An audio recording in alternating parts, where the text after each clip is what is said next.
Right now, thank you. I do expect your support and participation to the entire activity. Thank you, and again, welcome to Sarangani. Sulong Sarangani. Sulong. We were here last year to do the data gathering. Kasama namin sila Ma'am Nay, sila Ma'am Jeline, tsaka iba po natin mga kasamahan dito. Mga kinukulit po namin, kaya medyo familiar na ano ba yung mga nagkuha tayo ng mga data gathering together with idea na Ma'am Jeline. Yan, kinulit talaga namin ng bonggang opisina. And then right now, nagawa na po. We already have with your, sa kits nyo yung draft Youth Development Report for Sarangani. So right now, our activity for today is the 2014 Youth Development Index Validation. Okay. The Philippine Youth Development Index aims to give a concrete foundation in developing programs and intervention for youth development. Gusto natin kasi may tuntungan talaga na solid yung Philippine Youth Development. When we say we need development, gusto natin malaman ano yung konkreto, saan tayo papasok. That's why the PYDR is considered as a key measure in mainstreaming the Philippine Youth Development Plan, or the PYDP, focusing on the 4 dimensions, such as education, employment, health, and participation. If you could remember po, last year, of those who were able to participate, dun po muna sa mga agencies, meron tayong oras. Meron parang 8 to 9, we call on the education, and then there were data gathering from the idea, which yung ating kinuha na experts in drafting and crafting the YDI. And then the employment. Doon sa education, tinawag natin ang mga taga-DepEd, CHED, TESDA, and planning office po. And then for the employment, we have doon po ay DOLE, at saka iba pong mga agencies, the BESO officer, we call it.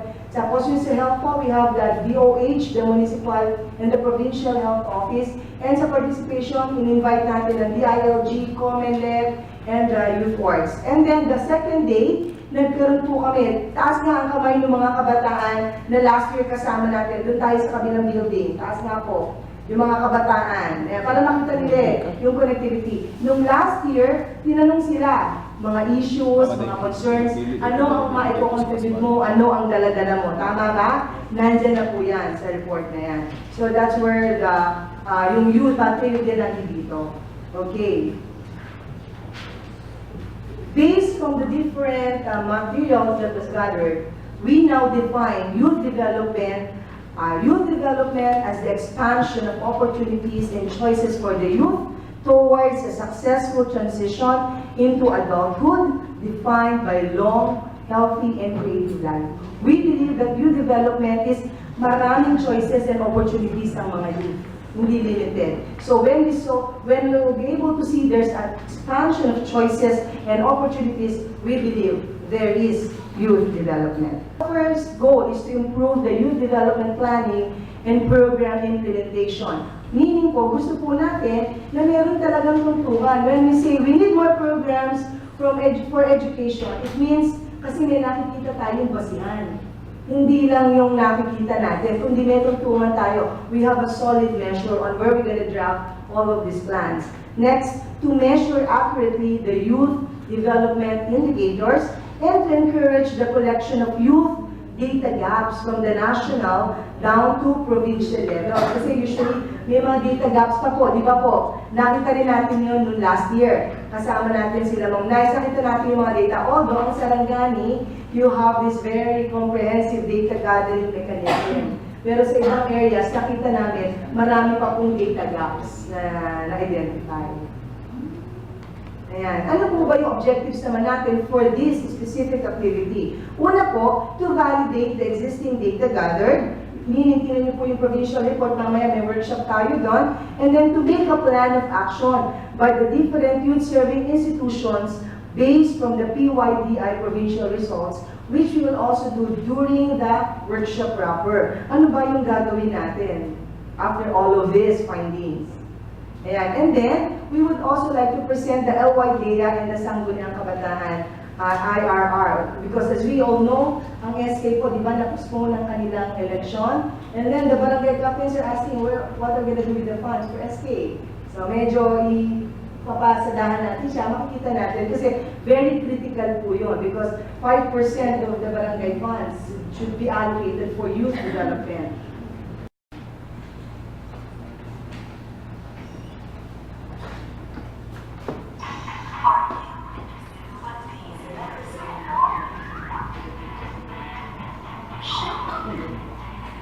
You may not know, but these letters directly affect you. Because they directly affect your country. PYDP stands for the Philippine Youth Development Plan. As future leaders, captains of industry, heads of institutions, and bearers of our country's promise, this plan involves the youth. But whether or not you are part of the youth, as a Filipino, this plan involves you. Why? Our country cannot succeed as well as we hope without the youth's participation and contribution. And unless we give the youth all the help and guidance they need, they cannot effectively become the citizens we hope they would be. Empowering our youth is a key factor in nation building. This fact makes youth development everybody's concern. In a sense, these letters define the future we want to see. Then it goes back to now and lays down priorities, pathways, and effective avenues showing how we are going to get there. The National Youth Commission is mandated under RA 8044, our Youth in Nation Building Act, to develop a 5-year development plan anchored on the Philippine Development Plan 2011 to 2016. What is the state of our youth? The 2010 National Youth Assessment Study, which surveyed 5,800 Filipino youths, reveals that our youth retains some of our most treasured Filipino traits. Over 90% are proud to be Filipinos. More than 80% want to give financial help to their families. More than 70% thought that the OFW phenomenon is not healthy for family stability despite its economic advantage. More than 85% make it a point to save money, time, and other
become more proactive and inspired in fulfilling their duties as responsible citizens of the country. It also provides the youth opportunities to acquire adequate skills and opportunities for their personal and social growth. What should we expect in 2016? Our hope is that by the end of 2016, the youth have been transformed and become accountable stakeholders of transparent and participatory governance, productive members of their respective families and households, gainfully and decently employed, key partners in peace building and rule of law, proactive advocates and agents of environmental sustainability and climate change adaptation and mitigation.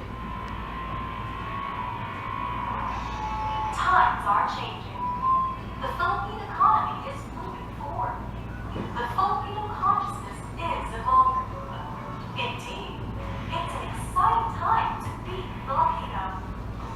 With these transformations happening, let us hopefully view youth development and youth participation not as an expense, but as a necessary and urgent investment for our country's future. As we continue to propel our nation forward, the youth should not be left behind. On the contrary, the Filipino youth should lead the way. Ultimately, PYDD is an open invitation to get involved because youth development is everybody's concern.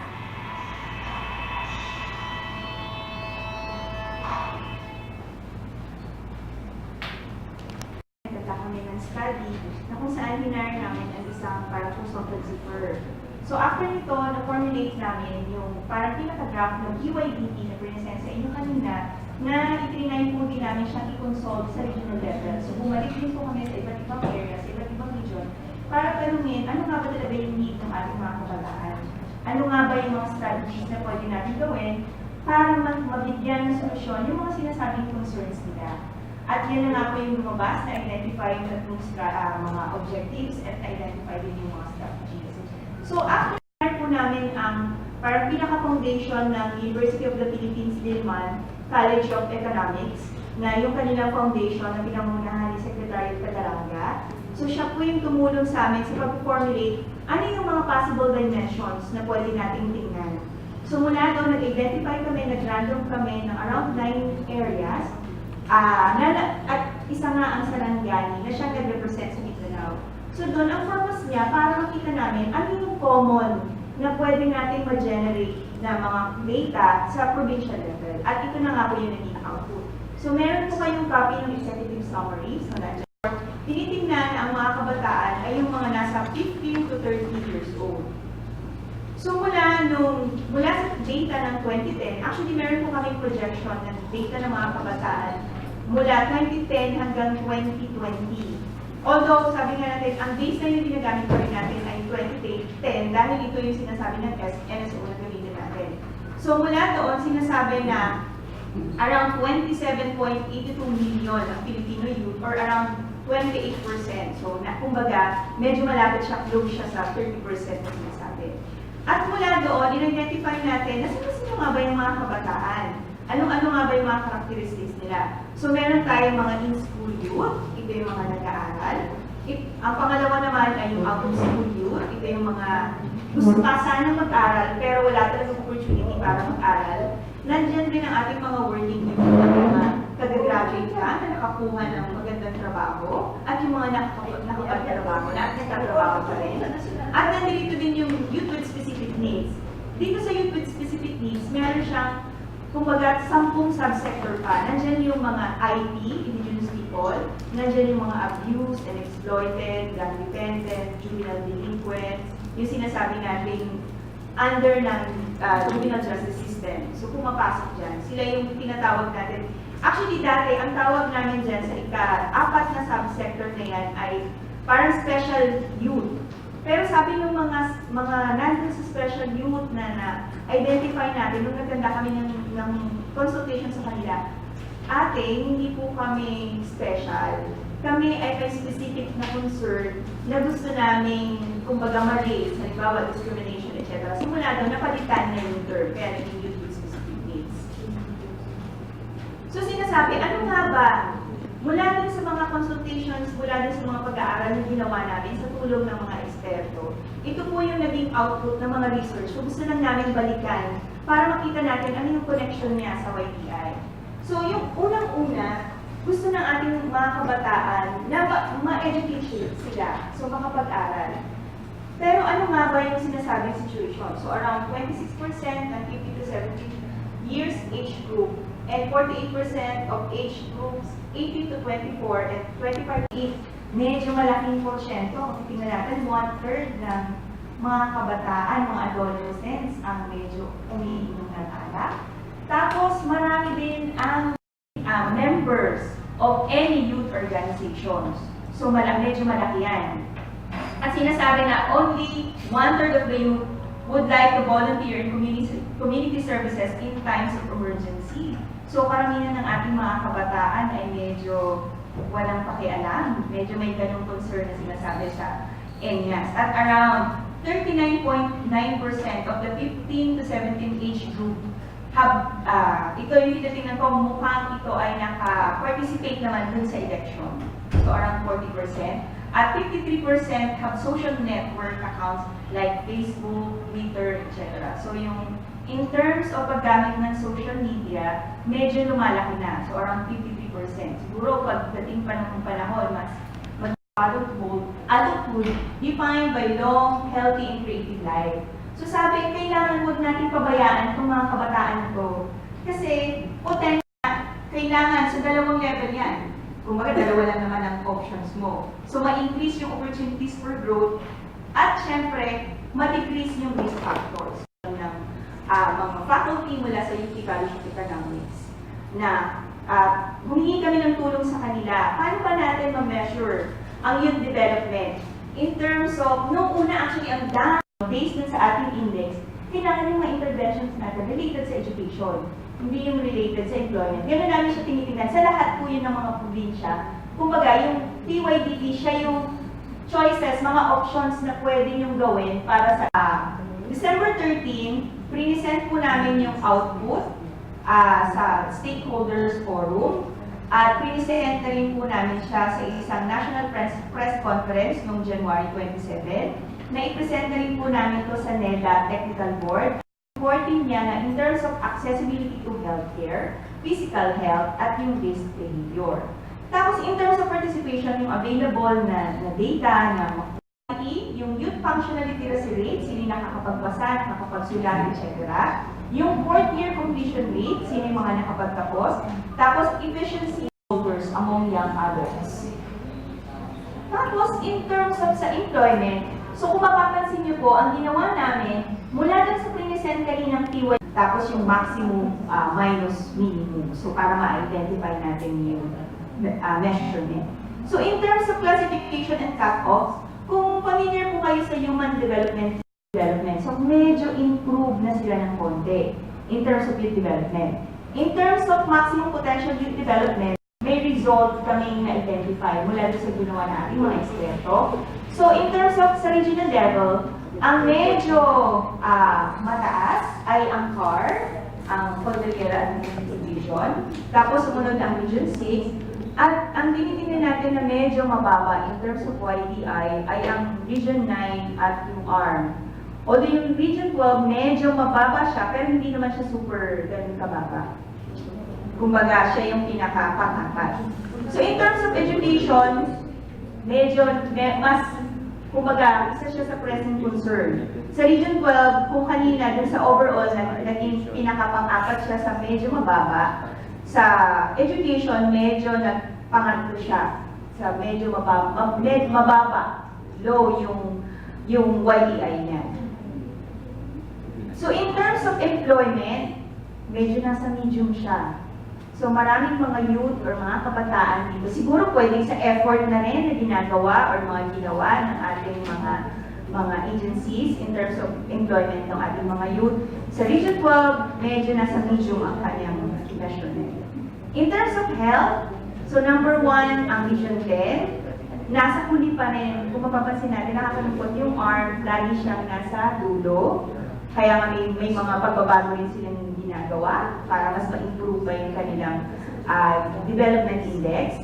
So, nasa medium ang ating health. So, kung titignan natin, ano yung pinaka-medyo may concern sa Region 12? Medyo mababa sa education, tapos yun medyo ng konti, although sa employment ay nasa medium siya. Yan. So, education. Yan.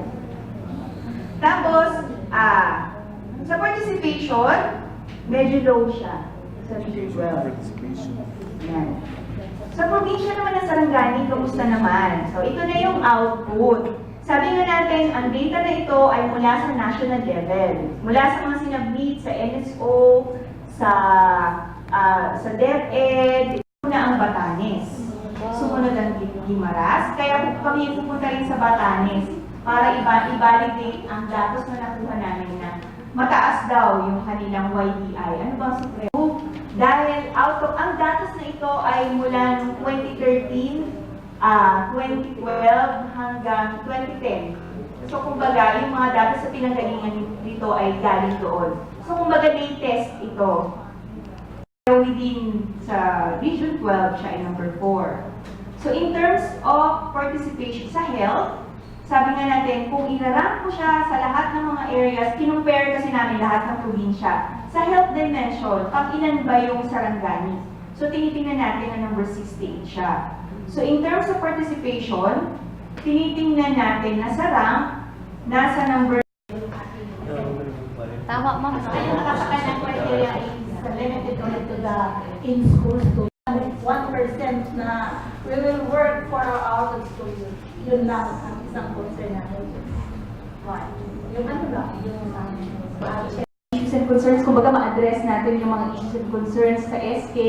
At syempre, at yung other features mismo ng document. At saka yung current LYDA bill na ang Local Youth Development Council sa lahat ng munisipyo at saka ng mga probinsya dito sa bansa natin. So sabi nga, ang NYC maintains that SK should not be abolished, instead should be strengthened through reforms. So ano yung paano yung reform? Communities, lahat ng mga barangays, from 15 to 17 ka, pero dapat registered ka. Registered voter ka, ay miyembro ka ng Katipunan ng Kabataan. Pero dito mas gusto natin silang i-empower around 15 to 24 years old kung silang pipili ng mga members or magiging official ng SK sa barangay level.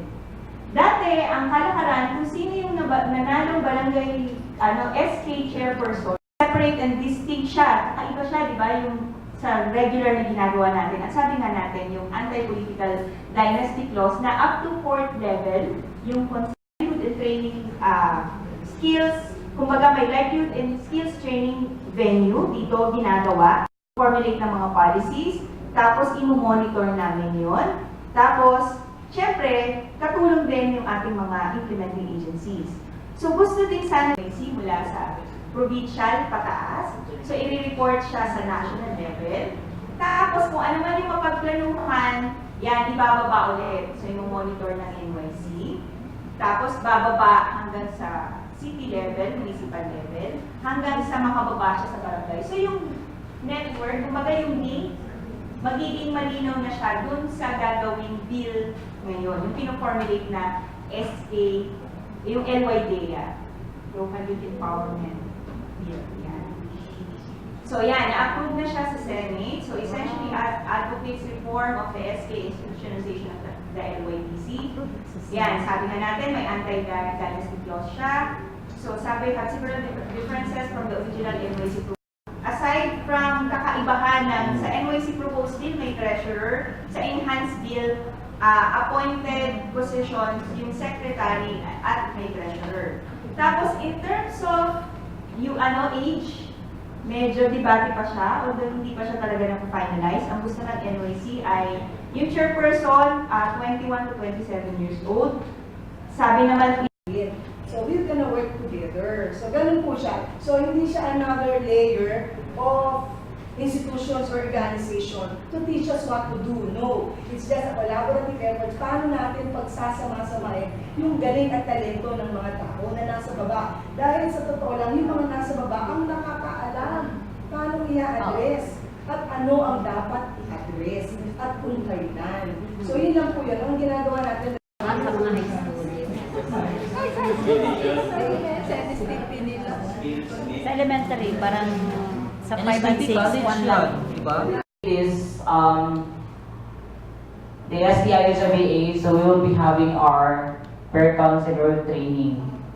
We'll have our faith-based trainings intervention, yung true love ways. Address yung dropouts at saka makuha talaga yung eksaktong data sa barangay namin or kahit sa Talaga yung concern nyo number Yeah. one. So, tinitingnan natin, dahil nakapokus na doon, pwedeng talagang hindi rin sila aware dun sa mga issues and concerns, o wala lang. To represent your organizations, to represent your respective offices. Kanina sinimulan ko dun sa divine providence. Lahat po tayo may kanya-kanya tungkulin. Tama? Kahit gano'ng kaliit yung opisina mo, meron kang isang role na pag ikaw ang nawala, apektado lahat. So nung tinawagan po kayo, hindi kami tumawag lang dahil feel namin kayo dapat yung nandun. We never started on that. We started on the foundation on the 4 dimensions. We have the education. We believe sino ba ang tamang tao sa education? DepEd. Dahil talagang kahit anong mood natin sa kanila, alam nila paano turuan ng mga bata. So we will not teach them how to teach because they are the expert on that. Diba? Hindi natin sila, kasi yun ang chair. Pero when it comes to skills training, turf po yun ang TESDA. So we invited all of this because we believe these are the key people for education. Now let's go to health. In-invite ang health, primary po doon ang Department of Health. Kasi kahit anong sa kanila, gulatin mo yan, alam na nila ano issue ng health. Pag sinabi mong data, alam na nila yon. Meron silang programa, meron silang ginagawa. Tinatranslate siya through our.